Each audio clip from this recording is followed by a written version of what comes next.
All right, welcome back to another K Craftsman video. So glad to have you here. If it's your first time, welcome. Thank you for being here.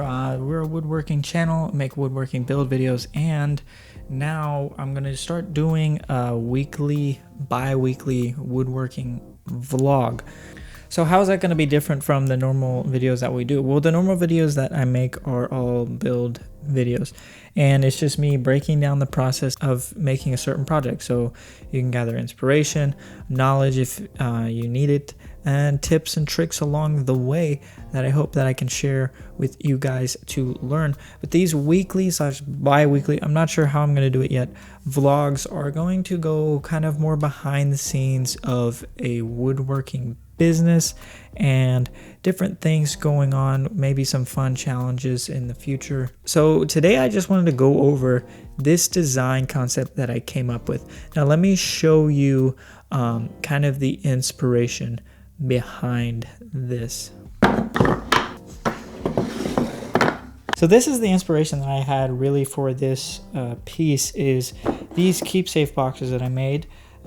Check it out in my last video if you haven't seen it. I'll leave a link in the description and here. And that was these lids.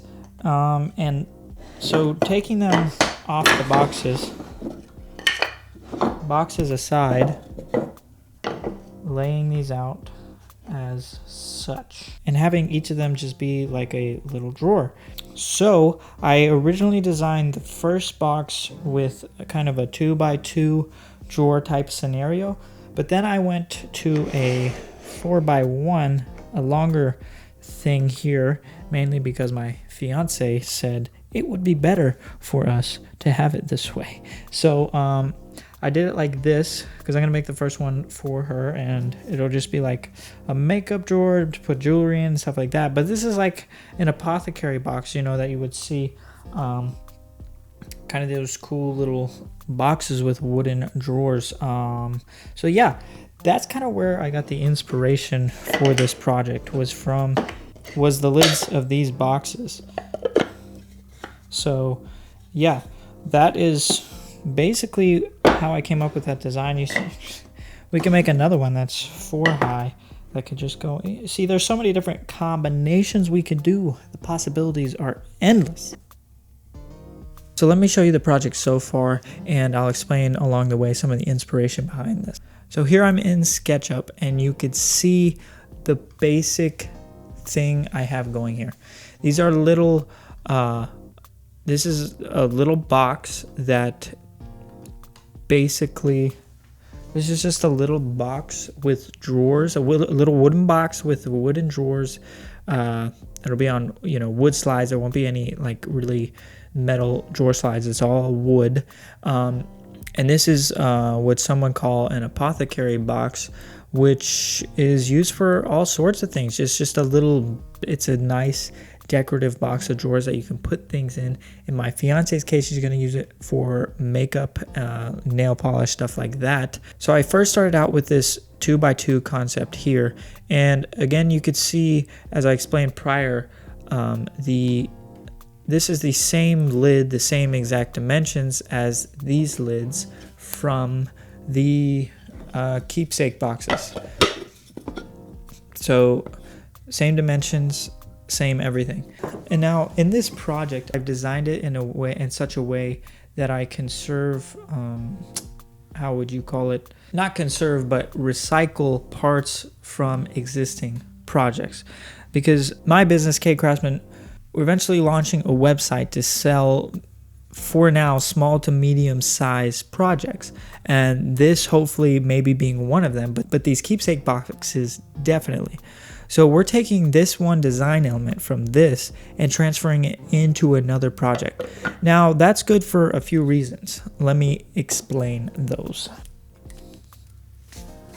So the first thing is a consistent style and look. Keeping same materials, same kind of motif or I don't know, genre maybe is another word, in your woodworking kind of sets you up to be, okay, this is the type of furniture I want. That's a K Craftsman style piece. Now that's something that is designed by me and something that is made by me with an idea that I have in my head. So if somebody comes to me and says, hey, I love your work, I'd like you to make me something that's inspired by your work, the same type of woods and kind of similar style, I would like you to make this piece for me. I can now have kind of a base for what I need to do to design that said piece. Also, it keeps, if you sell not necessarily custom pieces, but products that are handmade, nice products, but like these keepsake boxes, for example, if you have a range of products that all kind of fall into that similar look, similar feel, it'll be that kind of same experience for the customer. I mean, if you look at like Apple, for example, all of their products from the iPad to the iPhone to even the AirPods, everything has that same similar style and feel to it. Like the iPad doesn't have such a strange design that it looks like some other company, and then the iPhone just is the iPhone. Like everything looks similar. Like you could see an iPhone without the logo and a Mac without the logo and say, okay, those are probably made by the same company just because of the styling that they use. And that's true of most companies.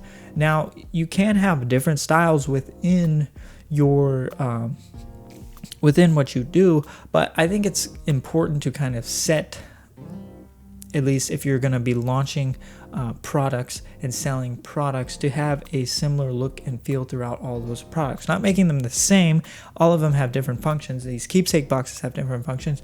This apothecary box will have different functions, but all having the same look and feel. Now, that's not to say if somebody comes to me and says, hey, can you make something like this that's a completely different motif of woodworking, that's not to say I won't do it, but that's just to say that my main thing, my main style I like to create in is this. Now the number 2 reason is this.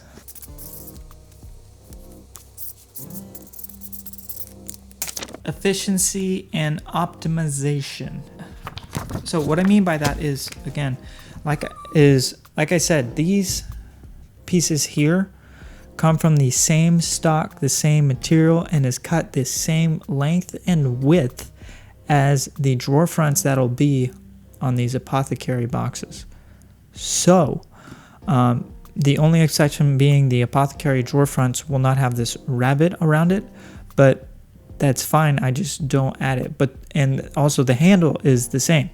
Another similarity between these two projects is the thickness of material, the general thickness of the materials used. In the drawer boxes of these apothecary drawers, the material is 1/2 inch ash, just like I'm using on these keepsake boxes, and it's also ripped down to the same dimension.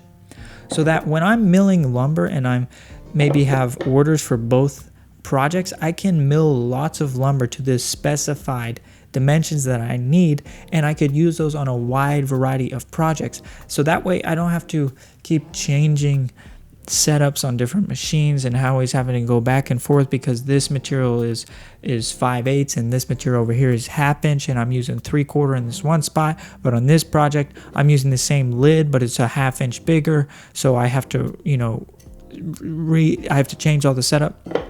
By keeping same materials throughout many projects and kind of repurposing them, it optimizes the production process and the efficiency of the business. That way, eventually, if I have workers in my shop helping me to produce these products, it can translate, lots of the parts can translate to different items so that, one day we could just knock out a bunch of these and we can go ahead and glue the handle on with the chamfer all around the piece and then throw it in a bin. And so when we need to make a box, we bring it out, put the rabbet on it, boom, ready to go for a box. And when we need it for an apothecary drawer, we just take it out and use it for the drawer. This is all about optimizing in the beginning the products before we scale up. That way, when we scale, we can scale and kind of mitigate some of the growing pains of scaling. So I'm going to jump back into SketchUp and kind of show you more of what I've got designed. So like I said in the beginning, I started out with this 2x2 design here, and then we kind of translated it into this 1x4 design. I think eventually I would offer both of these configurations along with other ones with more drawers, and maybe some with just like 2 drawers with like, if we just had this, but it was, you know, just half of it. So moving on here, a couple things I just wanted to highlight is the way that the drawers will function. So basically there will be a runner on the drawer that you can see here, this white piece that'll slide in between a piece that is on the wall. Now this was my first iteration of this, but the walls were 3/4 thick and the math didn't work out for the pieces to be the same on the ends. And here's just kind of an exploded view of that. But then we moved on to maybe having 1/2 inch walls. So that worked out using 1/2 inch walls in between the drawers instead of 3/4 inch walls, because you can see here on the sides, the math worked out. So we would just glue these runners here that would be attached to the walls on the side of the wall here. But the problem with that is I have to be gluing lots of pieces very accurately. Now, gluing pieces accurately is not difficult to do, but it is time consuming. So if I can make a dado in the wall pieces itself, that would work out perfectly. So that's what we did. Here you can see the final design of how the drawers are going to go together.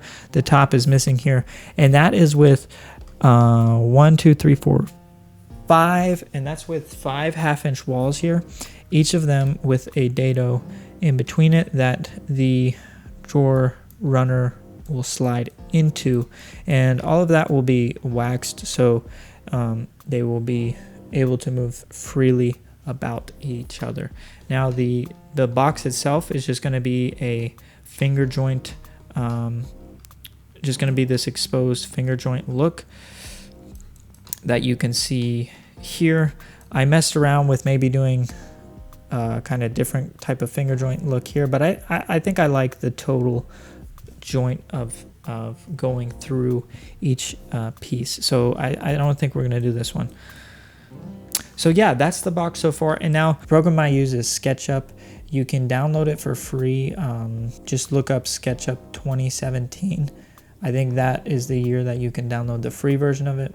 You could basically do anything. I've never even looked at the differences between the pro version, but for woodworking projects that you want to design, SketchUp is plenty good for that. And so one more thing about designing your projects in SketchUp, as you can see, I went through many different iterations of how the drawers were going to go in there, and that's a lot easier to figure out in a computer software than it would be to build it and say, wow, that was very difficult. I'm going to do it differently next time whenever I make this project again, versus you making different iterations in a design software and seeing the problems that you could encounter, like, okay, we can make this more efficient by doing this, and then, well, maybe we make that differently, so then we do another iteration, and we get it down to a form that seems to be, at least on paper, a good design. And maybe when I go to building this project, I will find more things that I can improve on.